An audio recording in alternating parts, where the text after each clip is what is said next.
चलिए जी स्टार्ट करते हैं रिमेनिंग पोर्शन ऑफ QR1 जो कि फर्स्ट सेमेस्टर का कोर्स है।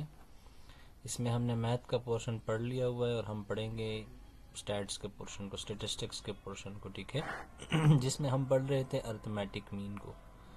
अर्थमेटिक मीन में हमने पढ़ा था डिस्क्रीट डेटा को, कि डिस्क्रीट डेटा का मीन कैसे निकाला जाता है, जो कि होता है sum of all observation divide by total number of observation. फिर हमने निकाला था सिंपल फ्रीक्वेंसी डिस्ट्रीब्यूशन का, जो कि होता है अगेन वही, लेकिन थोड़ी सी फार्मूला में मॉडिफिकेशन आ जाती है। फिर था ग्रुप फ्रीक्वेंसी डिस्ट्रीब्यूशन, जिसमें आपको एक पर्टिकुलर रेंज दिया जाता है कि इस यहाँ से लेकर यहाँ तक। फॉर एग्जांपल अगर मैं हाइट की बात कर रहा हूँ तो अगर मैं कहूँगा कि 20 सॉरी अगर मैं हाइट की बात कर रहा हूँ तो मैं कहूँगा कि 4 फुट से लेकर 7 फुट तक क्लास के अंदर जितने भी बंदे हैं वो आप लिख के। तो ये आपको क्या दिया गया है, ये एक रेंज है, पर्टिकुलर टाइप ऑफ रेंज है, ठीक है। तो अगर ग्रुप के फॉर्म में जब डेटा दिया जाता है, आपको रेंज के फॉर्म में दिया जाता है, तो उसको कहते हैं ग्रुप फ्रीक्वेंसी डिस्ट्रीब्यूशन। तो आज हम पढ़ेंगे प्रॉपर्टीज़ ऑफ अरिथमेटिक मीन, ठीक है, कि अरिथमेटिक मीन्स के प्रॉपर्टी क्या क्या है, ठीक है। तो सबसे पहली प्रॉपर्टी है उसकी कि if all the observation are constant then arithmetic mean is also constant. अच्छा इसका मतलब क्या है? इसका मतलब ये है, एग्जांपल देखें। इसका मतलब ये है कि अगर आपके पास सारे ऑब्जर्वेशन एक जैसे हो, 8 8 8, और आपको कहा जाए कि इसका अरिथमेटिक मीन निकालो, तो बाय दिस प्रॉपर्टी आप शॉर्टकटली कह सकते हो कि इसका अरिथमेटिक मीन क्या आएगा, 8 आएगा, ठीक है। आपका अरिथमेटिक मीन क्या आएगा, 8 आएगा। या अगर मैं एक और एग्जांपल आप लोगों को समझाऊं तो अगर मैं कहूं कि 9 9 9 9 और 9, तो और मैं चलता जाऊं जितने भी 9s लिखूं तो इन सब का अरिथमेटिक मीन क्या आना चाहिए, इन सब का अरिथमेटिक मीन या x बार आना चाहिए 9। आप इसको चेक भी कर सकते हो। चलो अगर मैं इसको बाय फार्मूला चेक कर लूँ तो इसका फार्मूला था summation f upon summation n। तो सम ऑफ ऑल ऑब्जर्वेशन 8 + 8 + 8, तो मैं इसको लिख सकता हूँ ना, 4 टाइम्स 8 डिवाइडेड बाय 1 2 3 4, 4 ऑब्जर्वेशन है तो 4 4 कैंसिल और ये आ जाएगा 8, ठीक है। तो ये है प्रॉपर्टी नंबर फर्स्ट। दूसरी प्रॉपर्टी क्या है कि the algebraic sum of deviation of a set of observation from their arithmetic mean is 0। अच्छा ये बहुत ही सिंपल प्रॉपर्टीज है, इसमें इतना कोई ख़ास कोई मुश्किल, मतलब इसमें मुश्किल कोई ऐसा सच कोई चीज़ नहीं है जो आप लोगों को समझना है, ठीक है। चलिए मैं इसको भी एग्जांपल के ज़रिए से समझाता हूँ, फिर हम दोबारा इसकी तरफ आते हैं, प्रॉपर्टीज़ की तरफ। देखो एग्जांपल को देखो। सपोज़ ये आपके पास डेटा है जिसमें पहला है 6, फिर है 3, फिर 7, फिर 4 और फिर 5। अब इसका अरिथमेटिक मीन कैलकुलेट करो। इसका अरिथमेटिक मीन आएगा, इसका अरिथमेटिक मीन आएगा 5 + 4 + 7 + 3, तो ये आ जाएगा 6 + 3 + 7 + 4 + 5 डिवाइडेड बाय 1 2 3 4 5, तो ये आ जाएगा ऊपर 9 9 एंड 4 13 13 एंड 5, और ये आ जाएगा 25 डिवाइड बाय 5 = 5। तो अरिथमेटिक मीन क्या है आप लोगों के पास, अरिथमेटिक मीन आया आप लोगों के पास 5। अब जो प्रॉपर्टी है वो क्या कहती है, the algebraic sum of deviations of a set of observation from the arithmetic mean is 0। अब डेविएशन का मतलब क्या है, डेविएशन का मतलब ये है कि हर एक ऑब्जर्वेशन से क्या करो, अरिथमेटिक मीन माइनस करो। तो ये हो जाएगा 6 - 5, 3 - 5, 7 - 5, 4 - 5 और 5 - 5। अब ये आ जाएगा 1, ये आ जाएगा -2, ये आ जाएगा 2, ये आ जाएगा -1, ठीक है। ये आपके पास ये जो आ गई है, ये इसको हम कहते हैं क्या, डेविएशंस। वो कहता है कि इन डेविएशंस का जब मैं सम लूँगा 1 प्लस इंटू -2 +2 और प्लस इंटू -1, वो कहते हैं कि ये इस डेविएशन का सम, चाहे आपकी ऑब्जर्वेशंस कुछ भी हो, आपका डेटा कुछ भी हो, इसका सम क्या आना चाहिए हमेशा 0। और यही प्रॉपर्टी कहती है, ये है -1, ये +1 कैंसिल, ये -2, ये +2 कैंसिल, और जवाब क्या आ गया? जवाब आ गया 0। तो प्रॉपर्टी की तरफ आ जाओ। The algebraic sum of deviations of a set of observation, आप ऑब्जर्वेशंस के जो डेविएशंस निकालोगे उसका अलजेब्राइक सम उसके अरिथमेटिक मीन्स के साथ जब आप लोगे तो उसका सम क्या आएगा? 0। ठीक है, ये है property number 2। I hope so ये बहुत सी सिंपल प्रॉपर्टी और आपको बहुत इजीली समझ आ जाएगी। प्रॉपर्टी नंबर 3 के arithmetic mean is both affected by change of origin and scale.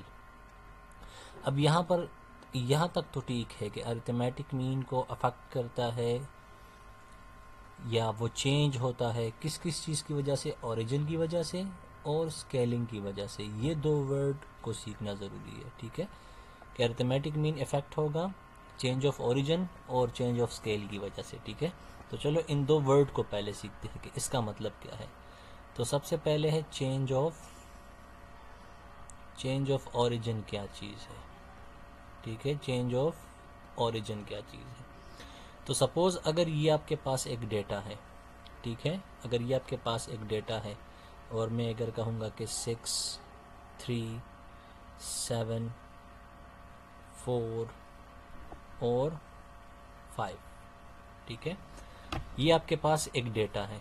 ठीक है, और इसका अरिथमेटिक मीन हमने क्या कैलकुलेट किया था? इसका अरिथमेटिक मीन जो हम पहले एग्जांपल में कर चुके थे वो था 25/5 जो कि था 5।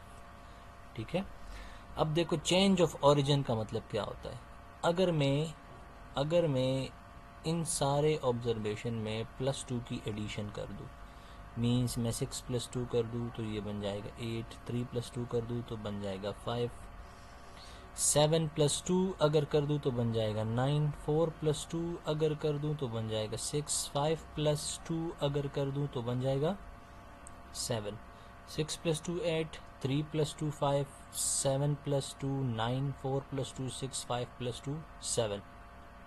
ठीक है, ये जो आपने एडिशन की है इसको आप y का नाम दे दो।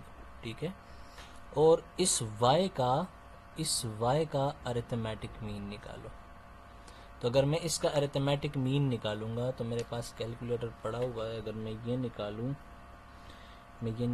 8 + 5 + 9 + 6 + 7 डिवाइडेड बाय 1 2 3 4 5 डिवाइड बाय 5, तो ये अरिथमेटिक मीन किसके इक्वल आ गया?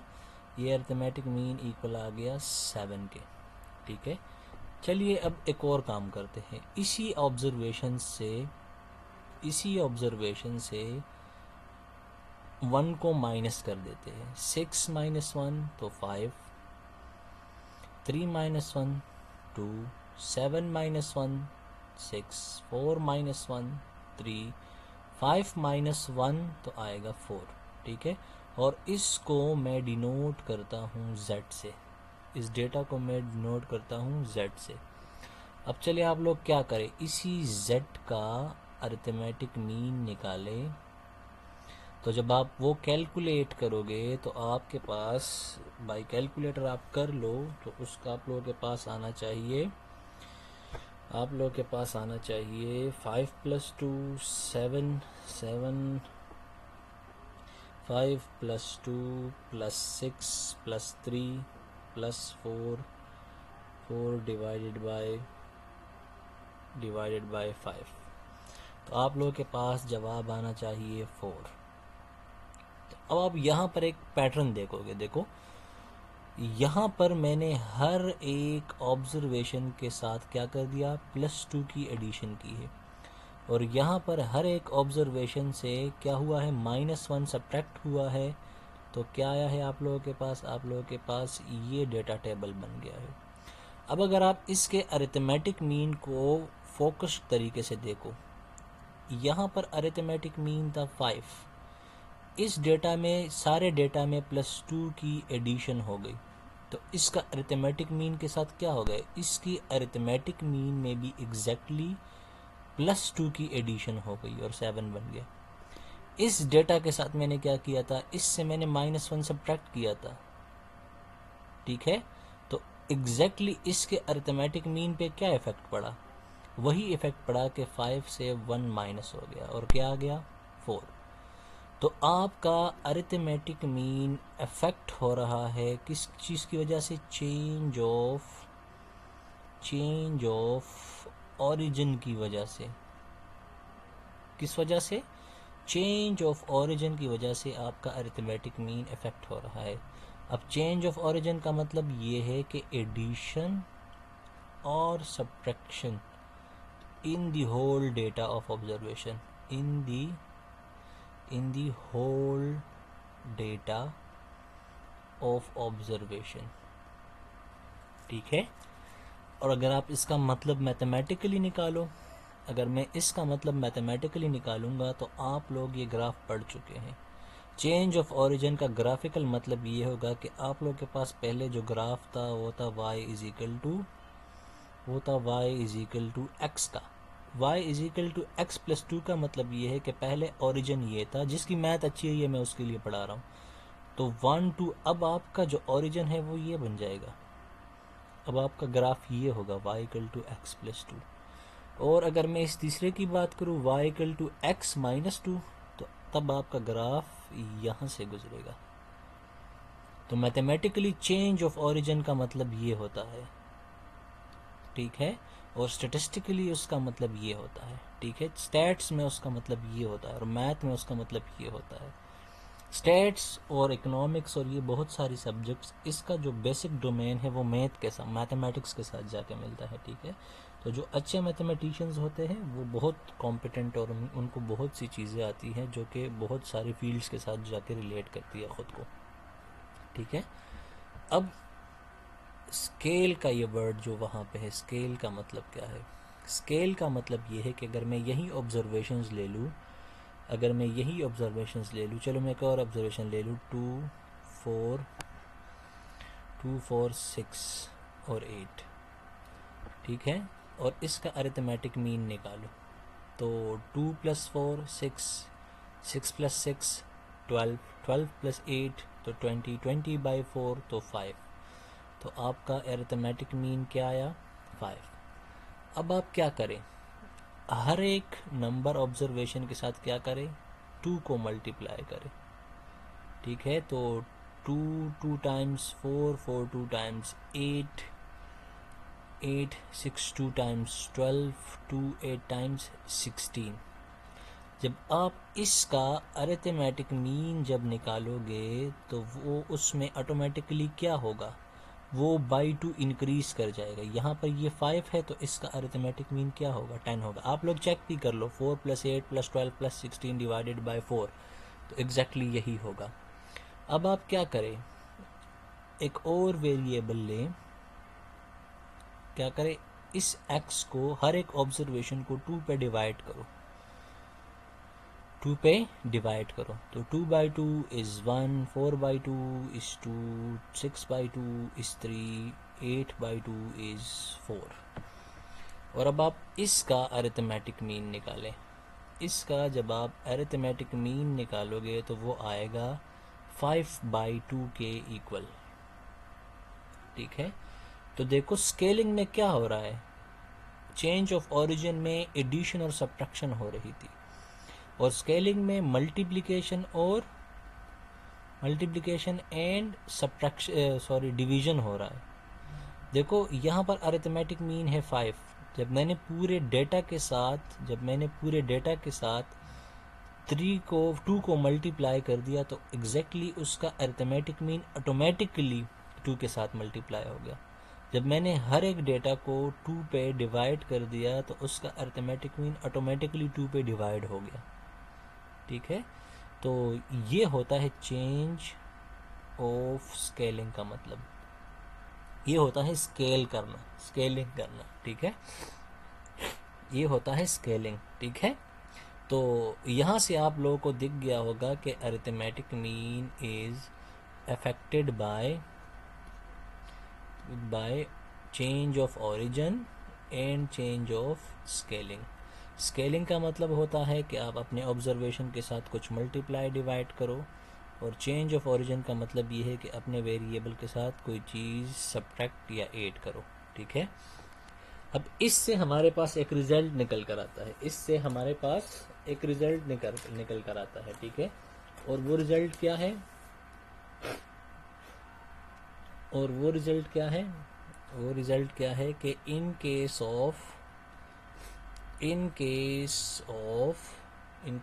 Of arithmetic mean linear relationship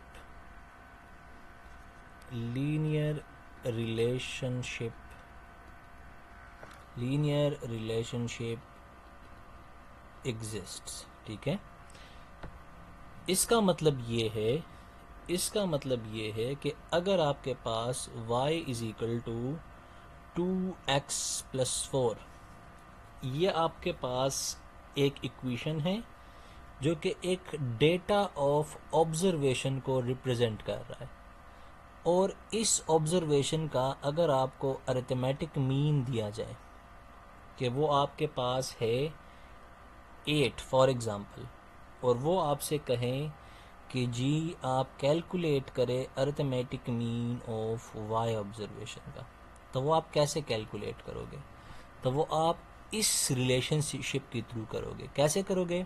simply Y का जो मीन है वो इक्वल होगा 2 इंटू एक्स का मीन प्लस 4, क्योंकि आप लोगों ने ऊपर देख लिया ना, देखो इसके साथ ये क्या हुआ है, ये इसके साथ स्केलिंग हुई है, और इस ये प्लस 4 क्या दिखा रहा है, ये चेंज ऑफ ओरिजिन को दिखा रहा है। ठीक है, बाकी ये x किसी न किसी ऑब्जर्वेशनल डेटा को रिप्रेजेंट करेगा। ठीक है, किसी न किसी डेटा को ये रिप्रेजेंट करेगा। तो सिंपली आप लोग क्या करोगे, 2 इंटू एक्स बार की जगह आ जाएगा 8 प्लस 4, तो 16 प्लस 4 एंड दैट इज़ 20। ठीक है, तो अगर आपको किसी टेस्ट में MCQs में ये मिल गया तो आप लोग कर सकते हो। सिमिलरली अगर मैं एक और एग्जांपल करवा दूं आप लोगों को, तो if z is equal to x by 2 plus 1 and mean of the observation data is 26, find z bar. तो कैसे करोगे? वही कॉन्सेप्ट लगेगा, z bar is equal to x bar by 2 plus 1, तो which is equal to x bar by 2 means 26 by 2 plus 1, which is equal to 1 times 2 3 times plus 1, which is 14। I hope so that is clear। ठीक है, अच्छा ये जो properties, ये जो property मैंने पढ़ा दी, ये सिर्फ अरिथमेटिक मीन के लिए ट्रू नहीं है, बल्कि ये ज्योमेट्रिक मीन के लिए भी ट्रू है और हार्मोनिक मीन के लिए भी ट्रू है। ना इसके लिए बल्कि जितने भी सेंट्रल टेंडेंसीज है उन सब के लिए ये ट्रू है। ठीक है, तो ये बात याद रखना। ठीक है,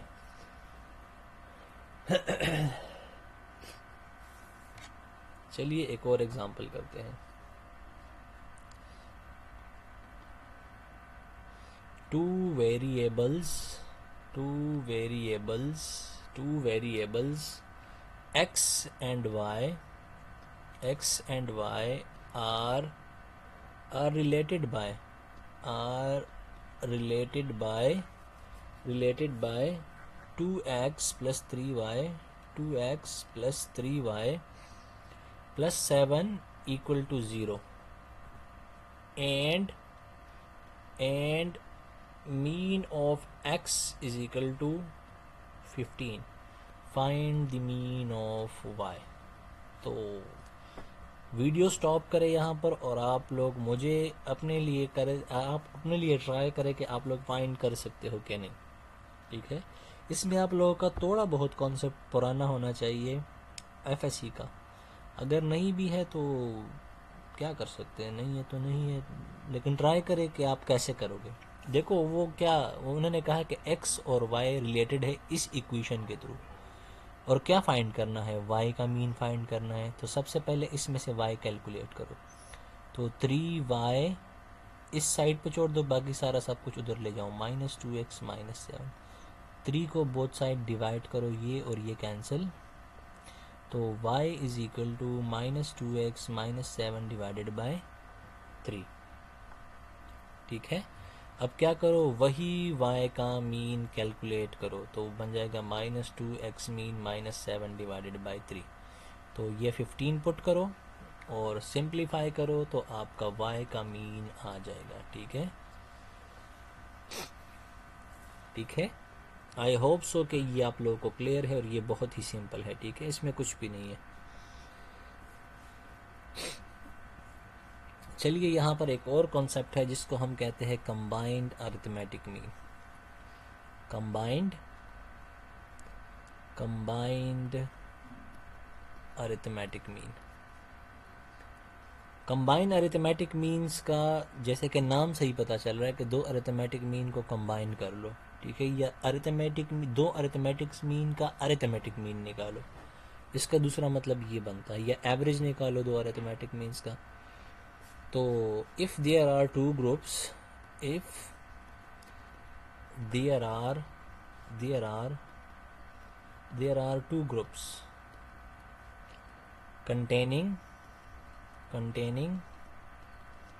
containing n1 and n2 observations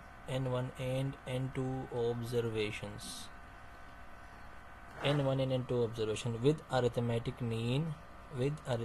mean x1 bar and x2 bar respectively. Then combined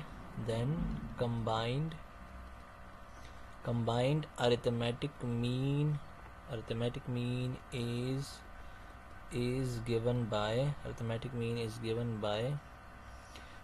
by xc bar is equal to n1 x1 bar plus n2 x2 bar whole divided by n1 plus n2।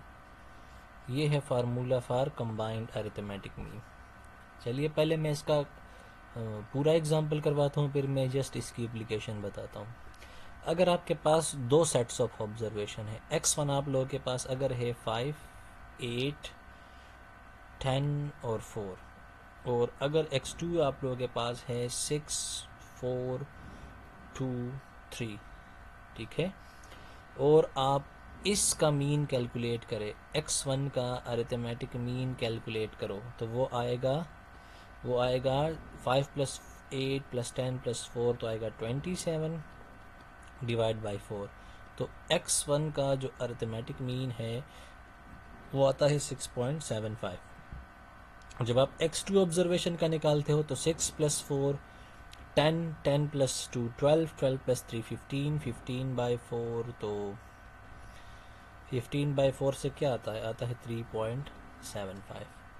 तो अब देखो, arithmetic mean in दोनों का अगर मैं निकालूं, mathematic mean of x1 bar plus x2 bar divide by 2 बन जाएगा।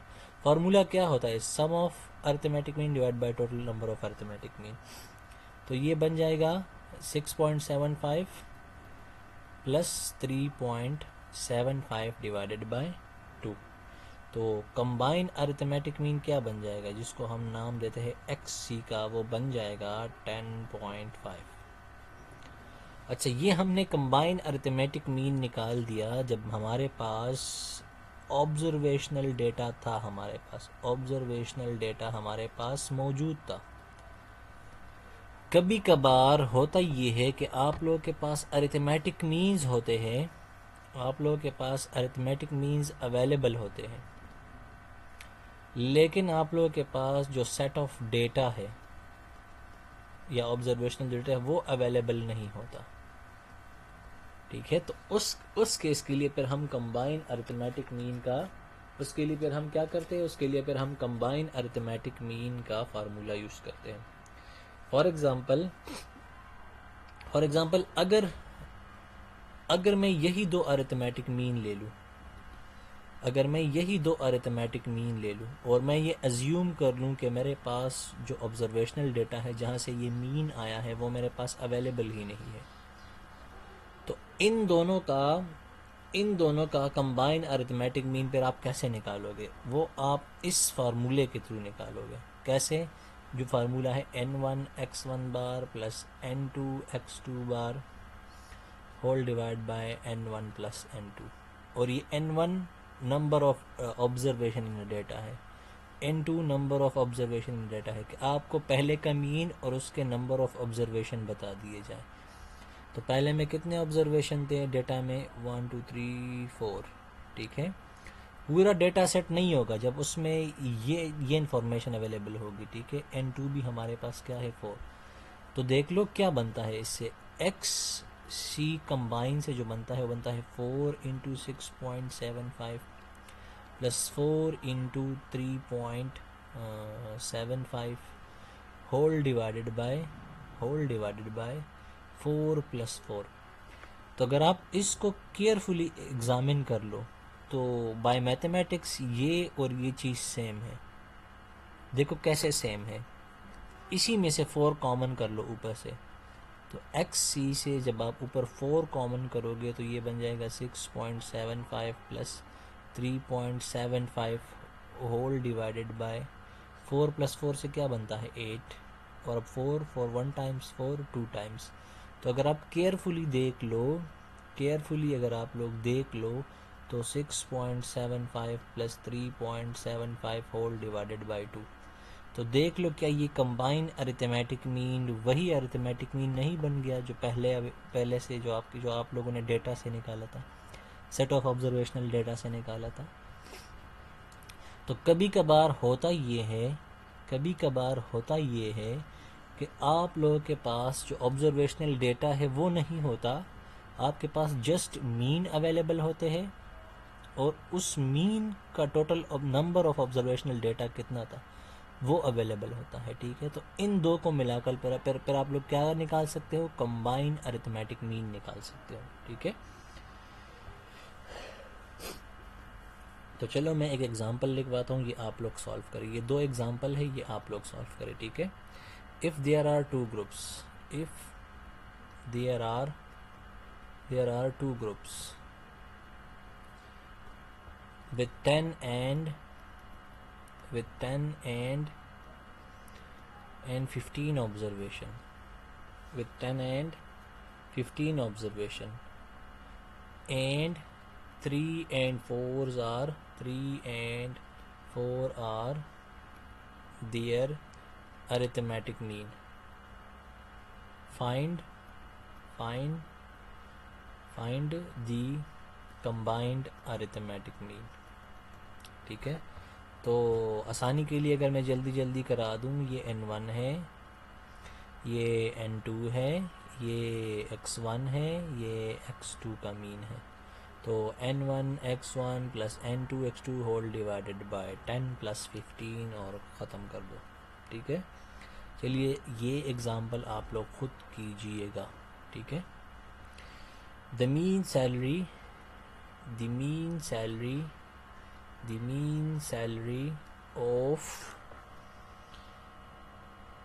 of a group of 20 female worker is 5,000 RS per month,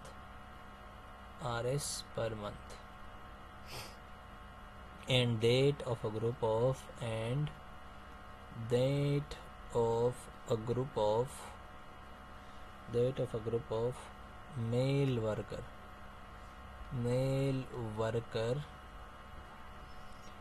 male worker is 30 male, date of group 30 male worker, and worker is 7,000 per month, RS per month, RS लिख देना फिर। what is combined mean of salary? Combine mean या combine average of a salary, mean क्या होता है, average ही होता है। तो ये आप लोग सॉल्व करो, ठीक है। और फिर इसका पिक्चर व्हाट्सएप पे शेयर कीजिएगा मेरे साथ, ठीक है। मैं देखता हूँ कि आप लोग कर पाते हो कि नहीं, ठीक है। तो इस क्लास में इतना ही। तो इंशाल्लाह नेक्स्ट क्लास में हम पढ़ेंगे ज्योमेट्रिक मीन, हार्मोनिक मीन, फिर पढ़ेंगे प्रोबेबिलिटी, फिर पढ़ेंगे स्टैंडर्ड डेविएशन, फिर पढ़ेंगे डिस्ट्रीब्यूशंस, और फिर वो आप लोगों का एंड ऑफ कोर्स हो जाएगा, ठीक है। तो अपना ख्याल रखिए, अल्लाह हाफिज़।